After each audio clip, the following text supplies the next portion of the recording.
सायक्रोइलायटिस, कमरेमध्ये सूज येणे, कमरेतले जे हाड आहे त्यांच्यामधले जे गॅप आहेत त्याच्यामध्ये सूज येणे आणि सायक्रोइलायटिस नावाचा एक प्रकार होणे.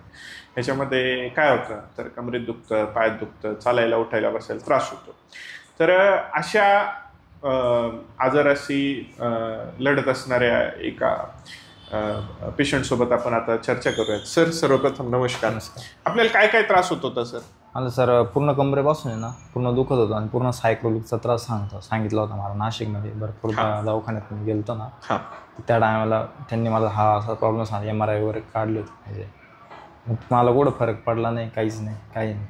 मग काही मी डायरेक्टली इंस्टाग्रामला तुमचं पेज पाहिलं, त्यानुसार मी डायरेक्टली इथं आलो आणि एका महिन्यामध्ये मला पूर्ण रिझल्ट भेटला. बरं. तुम्हाला किती दिवसापासून त्रास होत होता? हा मला 2021 पासून त्रास होता. अच्छा. आणि काय काय त्रास व्हायचा तुम्हाला? मला पूर्ण आहे ना, हे पूर्ण माझा एक पाय आहे ना, म्हणजे असं चाललो ना तर पूर्ण पाय कसं असं उखडून जातो तशा टाईपचं व्हायचं. कधी कधी पूर्ण कंबर दुखायची. असं वाकलं ना तर वरती पटकन आपण कसं होतो तसं होता येत नाही. लवकर होत नव्हतं. पूर्ण असं आखडून जातो तुम्ही. आणि मुंग्या बिंग्या काही यायच्या? हा, मुंग्या पण येतो. मुंग्या पण यायच्या. मग आपण साधारणतः उपचार केल्यानंतर कसं फरक पडत गेला तुम्हाला? मला आहे ना स्टार्टिंगला 4-5 दिवस व्यवस्थित वाटलं. थेरपी वगैरे केली, व्यवस्थित वाटलं. नंतर मग ते मेडिसिन वगैरे होत्या ते सर्व त्या घेऊन 15 दिवसाच्या आत मला ते कमी वाटत गेलं पूर्ण पूर्ण. बरं. आता आपल्याला उपचार करून किती दिवस झाले? मला आता वर्ष होऊन गेले. बरं. सरांना जो सायटिकाचा त्रास होत होता किंवा सायक्रोइलायटिसचा जो त्रास होत होता ह्याच्यावरती आपण ॲक्युपंक्चर, ॲक्युप्रेशर, फायर कपिंग, मॉक्सिब्युशन या पद्धतीचे काही थेरपींचा वापर केला.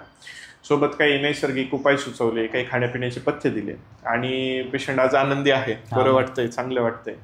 तर ह्या पद्धतीने आज ते दुसऱ्या पेशंटला घेऊन आले. त्यांच्यासोबत सहज चर्चा करत असताना, गप्पा मारत असताना विषय कळायला काही वर्षभरापूर्वी आले होते आणि त्यांनाही त्रास होत होता.